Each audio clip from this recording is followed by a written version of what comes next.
नमस्कार, आप देख रहे हैं न्यूज इंडिया का डिजिटल प्लेटफॉर्म। मैं हूं आपके साथ सागर मिश्रा। आज का दिन हम बात करेंगे पाक मोहब्बत को लेकर, यानी कि पबजी वाली उस प्रेम कहानी की। असल में इस प्रेम कहानी की शुरुआत होती है साल 2020 से, जब लॉकडाउन का समय था। उसी समय सचिन और सीमा दोनों क्या की पबजी गेम खेलते थे। पबजी गेम खेलते खेलते पाकिस्तान की रहने वाली 4 बच्चों की माँ सीमा गुलाम हैदर को भारत के रहने वाले सचिन मेड़ा से प्यार हो गया। ये प्यार कब हो गया और पता भी नहीं चला। जब प्यार परवान चढ़ा तो दोनों ने साथ जीने मरने की कस्में तक खा ली। अब सीमा ने किसी भी तरह अपने प्यार को अब वो पाना चाहती थी। इसके लिए सीमा ने अपने वतन की दहलीज लांघकर नेपाल के रास्ते भारत तक पहुंच गई। उन्होंने पाकिस्तान से नेपाल होते हुए भारत आने की पूरी कहानी भी बताई है। लेकिन सबसे पहले 10 मार्च को सीमा अपने प्रेमी सचिन मेड़ा से काठमांडू में मुलाकात करती है, जहां पर दोनों करीब 7 दिन रुके। इसके बाद सीमा ने क्या किया कि धर्म परिवर्तन करके दोनों ने पशुपति मंदिर में शादी कर ली। इसके बाद वो एक बार फिर पाकिस्तान चली गई। करीब 2 महीने के बाद तस्वीरें बदली थोड़ी। सीमा हैदर वापस 13 मई को नेपाल के रास्ते बस में सवार होकर पाकिस्तान से भारत आ गई। दोनों नोएडा में क्या हुआ कि किराए का मकान लिए और वहां पर रहने लगे। इसी बीच क्या हुआ कि 3 जुलाई को ये बात पुलिस तक पहुंच गई। इसके बाद सचिन और उसके पिता यानी कि नेत्रपाल को, जो कि 4 जुलाई को सीमा को हरियाणा के वल्लभगढ़ से गिरफ्तार करके कोर्ट में पेश किया गया। कोर्ट ने तीनों को जेल भेज दिया।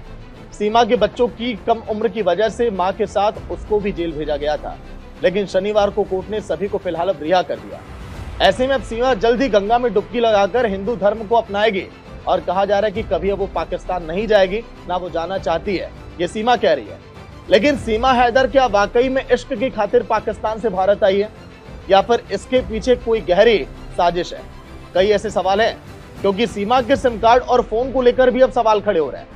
सवाल यह भी है कि आखिर वो गलत तरीके से भारत कैसे आ गई, क्योंकि यूएस स्टेट डिपार्टमेंट ने साल 2018 में एक रिपोर्ट जारी की थी, जिसमें दावा किया गया कि नेपाल की सीमा फिलहाल भारत में एंट्री के लिए जासूसों का सबसे पसंदीदा बॉर्डर बन चुका है। बीते दिनों आपने देखा होगा, जब भी इस तरह की गतिविधियां सामने आई तो ऐसा कहा गया कि नेपाल के ही रास्ते आतंकी भारत में दाखिल हुए हैं, क्योंकि खालिस्तानी आतंकी अमृतपाल कुछ समय के लिए पुलिस की नजरों से जब बच गया था, तब भी यही अनुमान लगाया गया कि वो शायद नेपाल भाग गया हो।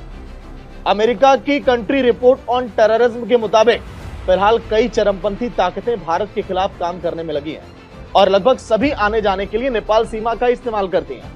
भारत और नेपाल लगभग 1800 किलोमीटर की सीमा को साझा करते हैं।